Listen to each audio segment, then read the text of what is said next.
Hello. Isang mapagpalang araw po sa bawat isa sa atin.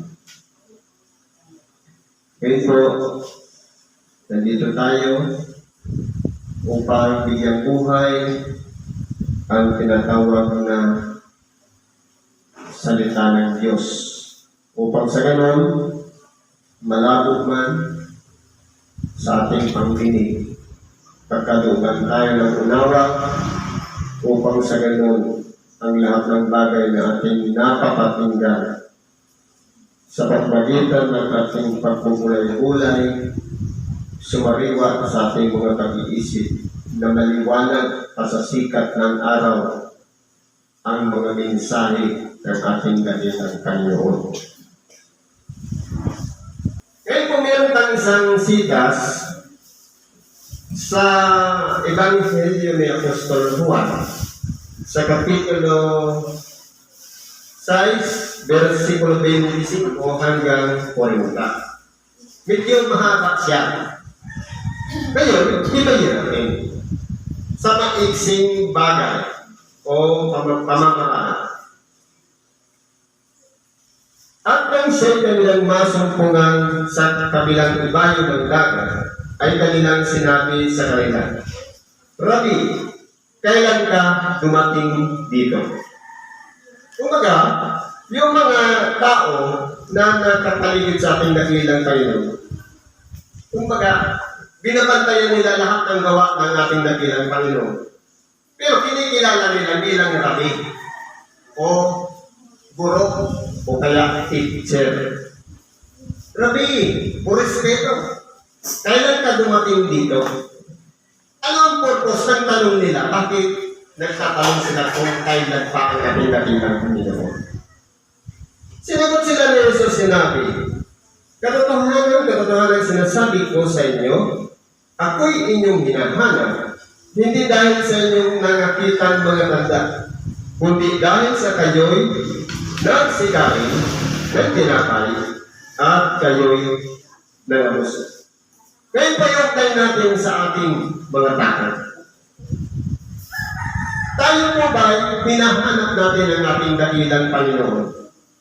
Pag pumunta tayo ng simbahan o templo, ano ang purpose natin? Mahanap natin ang tunay nating hinahanap o pagkukulan natin yung mga bagay na hindi naman makabuluhan para sa atin. Ano po yun? Lilinawin natin. Ako yung hinahanap, hindi dahil sa inyong nakita mga tanda, kundi dahil sa kayo nagsikain ng tinapay at nangusok. Kung ang purpose lamang natin ng pagpunta ng templo para mapawi yung gutom ng ating tiyan, ibig sabihin, katulad tayo ng mga taong ito, na hinahanap lang ang ating dakilang Panginoon para makakain. Ang mangyari niya, naging palipasan ng oras, palipasan ng gutom, ang templo, ulunduyan, sapagkat wala siguro makain sa bahay, doon na lang ako kakain sa templo. Yung kaya, nangyayari sa buhay natin. Anong sabi ng ating dakilang Panginoon? Magsigawa kayo, hindi dahil sa pagkain na matamis. Ibig sabihin, kahit abutin tayo dito ng alas 12 ng pangangaral, kapag nakakarinig tayo ng salita ng Diyos, walang pagkagutom na mangyayari sa makatuwid. Hindi tayo magrereklamo. Ang tagal na matikala ni brother mag-ibanghilyo, mangaral, sawang-sawa na ako. Ang tanong, tayo ba kaya ang nagsasalita na yan? Sapagkat kung tayo po ay tao ng Diyos, pinanahanan ng Espiritu Santo ng Diyos, at pinangunahan ng kapangyarihan ng kanyang bugtong na anak, tayo po'y magpapasakot kahit abutin pa tayo ng alas 12 ng pangangaral, handa kong makinig at mag-alay ng aking sarili para makinig ng Ebanghelyo. Sa makatuwid, hindi tayo namatulog.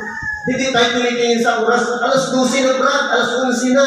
Hindi ka pa tapos. Sapagkat nakapokus tayo doon sa tangharan ng ating dakilang Panginoon.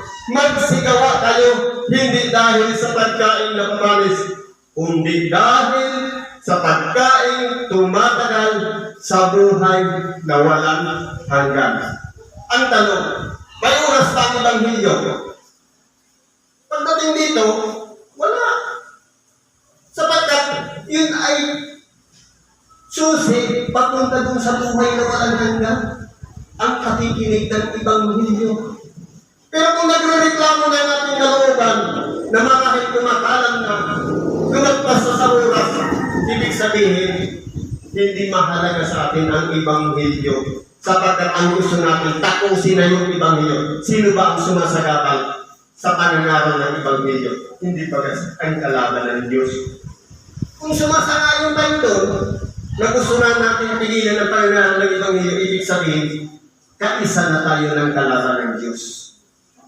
Pero kung tayo'y handang makinig ng Ebanghelyo ng aral ng Diyos, tayo'y sumasa Diyos. Sapagkat nakikilala ng ating dakilang Panginoon ang sariling Kanya. Ano bang sabi dito? Sinabi nga niya sa Kanya, ano ang kinakailangan namin gawin upang aming magawa ang mga gawa ng Diyos? Parang katanungan din niya natin. Ano ba ang ating dapat na gagawin upang magawa natin ang mga gawa ng Diyos? Sumagot si Jesus sa kanila ay sinabi, ito ang gawa ng Diyos, na inyong sampalatayanan, yaong Kanyang sinuko. Sino ba yung sinuko? Walang iba ang ating dakilang Panginoon, Hesus Kristo. Mula sa kanyang dating kalagayan bilang isang espiritu, bumaba siya dito sa pamamagitan ng Espiritu Santo. Nabuo siya bilang isang bata sa sinapupunan ni Maria. Kaya pumasok siya dito sa sanlibutan. Ngayon, naghahanap tayo ng prueba. Ano ang dapat namin gawin upang tayo sumampalataya sa ating dakilang Panginoon? Inilatag na lahat. Walang sukat na kapupulutan ng kaligtasan maliban lamang sa pangalan ni Hesus Kristo. Tundo, wala na. Ibig sabihin si Jesus lang ang ating dapat naaasahan. Pinagkakatiwalaan, pinaniniwalaan. Maliban doon, wala na. Yun ang pagsampalataya sa sinugo ng Diyos sa mga bagay, si Hesus Kristo. Bakit po? Sinabi nga nila sa Kanya, ano nga, ang iyong ginagawa na pinagkatanda upang aming makita at sampalatayanan ka namin. Ano ang ginagawa mo? Halimbawa, tayo nagtanong, ang ating dakilang Panginoon bumaba dito sa ibabaw ng lupa, inalay ang kanyang buhay, kung karunungan sa libutan, nagpakamatay sa krus, ang tawag doon, kamangmangan. Mataas ang kalagayan mo doon sa langit, tapos ibibigay mo lang ang buhay mo para patayin. Hindi ba ka? Kamangmangan yan sa mga nag-iisip ng makasanglibutan. Sabi-sabi ko, tunto. Pero yan po, karunungan ng Diyos. Bakit po? Dahil ang unang plano ng Diyos, ang paglikha sa tao. Lalangin natin ang tao ayon sa ating walis, ayon sa ating larawan. Anong walis? Banal. Walang pagkakasala. Malinis. Pero hindi po Dahil sinira ng kalaban ng Diyos. Ang hinahanap niya kasi, kasangga niya rin, dumami rin yung alipuris niya. Kaya, hindi niya matukso si Adan. Dahil yung tagubilin ng Diyos na dapat pag-ingatan ni Adan na huwag kakainin yung bunga ng halamanan sa gitna ng Eden. Kaya ni Adan yung gawin na huwag kakainin yun. Pero, ipinasa lang ni iba, nung pag-gising niya, meron na siyang kasama. Ngayon, dahil hindi naman direkta mula sa Diyos, yung utos, kaya ang ginamit ng kalaban ng Diyos si Eva. At nagkasala si Eva, damay na rin si Adan. Kaya sinira ng kalaban ng Diyos ang plano ng Diyos na tayo ay maging walis at larangan niya na malinis, walang pagkakasala. Kaya, ang ginawa ng Diyos, may programa siya. Nagsuko siya ng napakaraming mga propeta para ang tao bumalik sa Diyos. Pero, sabi nga, yung bayan ko na ating iniingat-ingatan, ang tigas ng ulo. Totoo po, yung bayang Israel, alalahanin na lang natin si Moises. Umakyat lang sa mundo. Pagbaba niya, sa pangunguna pa ng kanyang kapatid na si Aaron, pinagsama-sama yung mga pinto na nakuha nila doon sa Egipto, ginawang bisirong baka, pinagluhod-luhuran. Anong ginawa ni Moises? Yung dalawang tapyas sa bato na dapat sana yun ang gagawin na pinagkakautosan yung 10 utos para sa mga tao. Ibinagsak ni Moises. Bakit pa siya umakyat sa doon? Na wala namang pagpapahalaga kung ano ang layunin ni Moises, bakit tinawag ng Diyos. Pagbalik niya, ganun na uli ang ginagawa. Ganyan po kasi ang tao. Kaya patuloy natin. Pangangatwiran ng mga tao. Nagsikain ng aming mga magulang ng mana sa ilan. Yun po yung mana, yung hinuhulog-hulog magmula ng ang mga Israelita galing ng pagkatabi doon sa dagat, o patay na dagat, nung nahati yun, papunta na sila doon sa lupang pangako, doon sa may paanan ng bundok ng Sinai. Ngayon, pagka-araw, meron silang ulap na tumatakip sa kanila. At pagkagabi, meron isang halibing araw o halibing apoy na nagliliwanag para sa kanila. Para tampawin sa kanilang lamig. At kapag gabi naman, may ulap na pag-araw na may ulap para taktan yung araw. Ganyan mo sila kamahal ng Diyos, pero ang titigas ng ulo. At ngayon, nung kaharap nila ang ating dakilang Panginoon, nangangatwiran pa rin. Na totoo, ang aming mga magulang nagsikain ng mana. Kaya po ang sabi, ibinibatan kasi nila, siyempre yung mana galing sa itaas, galing sa langit. Pero hindi nila nakikilala kung ano talaga yung pinatutungkulan ng ating dakilang Panginoon na dapat nilang sampalatayanan yung galing sa langit. Pinaniwalaan nila yung mana. Pero yung kaharap nila na galing sa langit, sa magkatulit bagay, ang ating dakilang Panginoon hindi nila kinilala. Sinabi nga sa kanila ni Jesus, katotohanan sinasabi ko sa inyo, hindi si Moises ang nagbigay sa inyo ng tinapay na galing sa langit, kundi ang aking Ama ang nagbibigay sa inyo ng tunay na tinapay na galing sa langit. Ang naiisip ko kasi ng mga tao noon, basta sa kwento nila, na sa pamamagitan na pangunguna ni Moises, kapag sinabi ni Moises na mayroong darating na mana, Kumuha kayo ng mabubukol ninyo ngayong araw lang. Ang ginagawa ng iba, kumukuha ng labis. Anong nangyayari? Matapos silang kainin, yung pangangailangan nila depende sa kanilang pagkagutom, nagtitira pa sila ng labi. Ano nangyari? Nung bubuksan na nila yung itinira nila, puno na ng uod. At kapag sinabi naman ni Moises na magbukod kayo ng para kinabukasan, ang iba natakot na kumuha lang ng para ngayon, yung kinabukasan hindi nila pinaghandaan. Pero ano nangyayari? Nabusog sila ngayon, pero yung kinabukasan hindi naman nagkauod. Dahil mula po sa Diyos ang mana na ibinibigay at hindi galing kay Moises. Naging katiwala lang si Moises ng salita ng Diyos para makinig ang mga Israelita.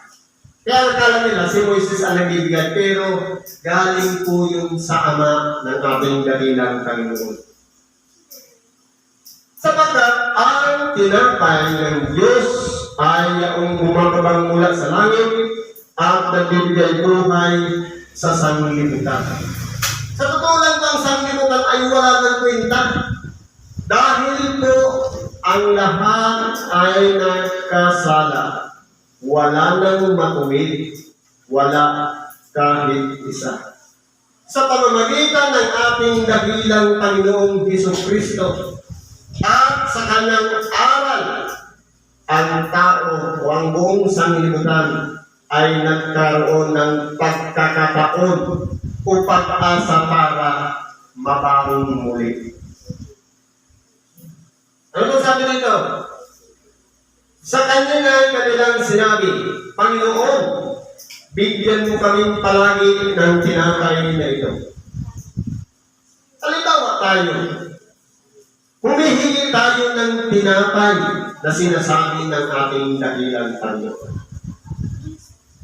Ano po ba ang tinapay? Ang tinapay ang nakapagpapawi ng gutom. Kapag tayo po ay punong-puno ng problema, kapighatian, kung ano-anong sumirano o mga bagay na nagkunikta sa ating pagkatao, para tayong gutom na gutom sa katotohanan. Ngayon, sabi na natin dakilang Panginoon, sa kanila ay sinabi ni Jesus, ako ang tinapay ng kabuhayan. Ang lumalapit sa akin ay hindi magugutom. Tanungin po natin ang ating mga sarili. Tayo po ay pumunta ng templo. Kahit kapatiran man hindi, ang purpose by magpa-diagnose lang. O ang purpose, makinig ng ibang medyo. Kung ang purpose na natin, magpa-diagnose, magpasuri, hindi pa tayo nakakaunawa. Ang pinaka-importante po, sa totoo lang, walang iba ang makalapit tayo sa ating dakilang Panginoon. Sa pamamagitan ng pagtitipon, kaya nandito tayo sa templo, isinakripisyo natin yung dapat sa nakaprograma ang gagawin natin sa ating mga pang-araw-araw na ginagawa. Nandito tayo. Hinahanap natin si Kristo. Ano ba sabi nito? Ang lumalapit sa akin ay hindi magugutom. Mapapawi na po yung pagkagutom natin kapag lumapit tayo sa ating dakilang Panginoon. At ang sumasampalataya sa akin kailanman ay hindi mauuhaw. Ngayon, lumalapit lang tayo sa ating dakilang Panginoon. Totoo. Paano paglapit? Kapag handa tayong makinig ng Ebanghelyo, paglapit na po yun. Sapagkat tinatanggap natin ang aral sa pamamagitan ng ating dalawang tainga at pinagninilay-nilayan natin. At dapat may kalagit tayo ng pagsampalataya. Ikaw nga naman ang kumain, puro kain, walang inom. Baga hindi tayo mabubusog. Kaya dapat, lumapit na tayo, sumampalataya pa tayo. Ang pananampalataya ay pagtitiwala at paniniwala sa mga bagay na hindi nakikita. Ibig sabihin, meron tayong pinaka-aasam-asam. Kaya tayo pabalik-balik ng templo dahil ang gusto natin mapabilang sa doon, tayo doon sa pinaghanda ng Diyos na magkakamit ng buhay na walang hanggan. Ang tanong, pag sinabi, sinong gusto ng buhay na walang hanggan? Lahat taas ang tanong. Sinong gustong sumunod o kaya magpigil ng kanyang sariling katawan? Wala naman gagawa. Sapagkat nakapalibot po sa atin lahat ng pamamaraan ng kalaban ng Diyos upang tayo'y bigyan ng sagapan, umaharang sa mga itinakda ng Diyos. Kaya hindi natin magawa. Kaya ang Espiritu Santo po ang magtuturo sa atin para rin maging matibay at matatag tayo sa lahat ng mga hinaharap natin mga pagsubok sa buhay. Dalagat, sinasabi ko sa inyo na nakita ninyo ako. Gayon may hindi kayo nagsisampalataya. Ang lahat ng ibinibigay sa akin ng Ama ay magsisilapit sa akin. Ngayon, kumbaga, ang lahat ng mga narito, ibinigay niya ng Ama, lumalapit tayo sa ating dahilang Panginoon. Ibig sabihin, gumagawa ang Ama para buksan ang ating mga kaisipan.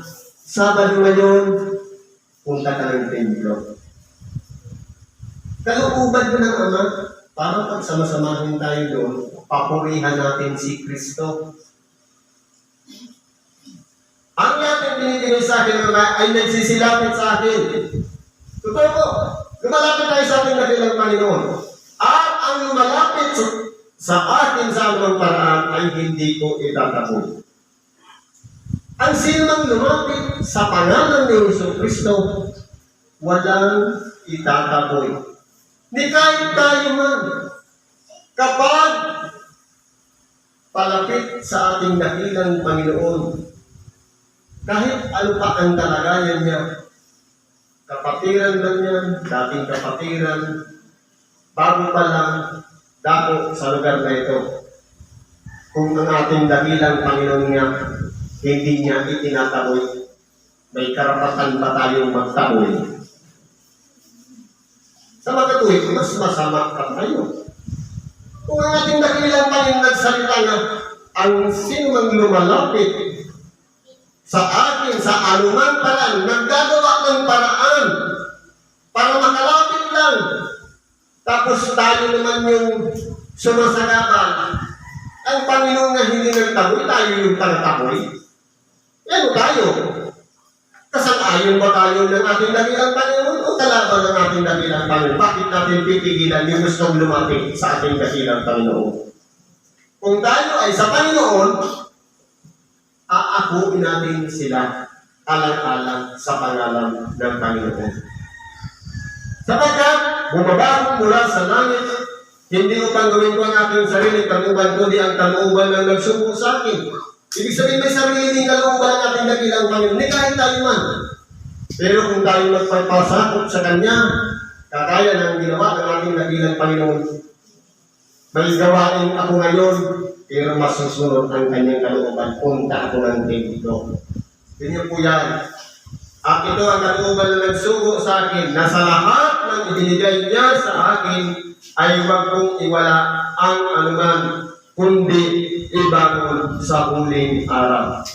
Hindi baga, parang katulad ng isang, kapag kumuha tayo ng insurance, insured na insured tayo sa ating dakilang Panginoon. Kumbaga, may kasiguraduhan ang mga ginagawa natin dahil hindi niya tayo kailanman itatapla sa harapan ng kanyang Ama.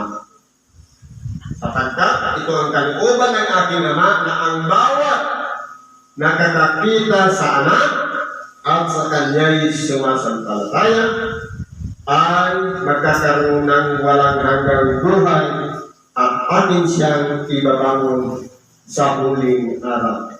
Kaya tayo po ay may kasiguraduhan kapag nahanap natin ang tunay na daan papunta doon sa paglapit sa ating dakilang Panginoon.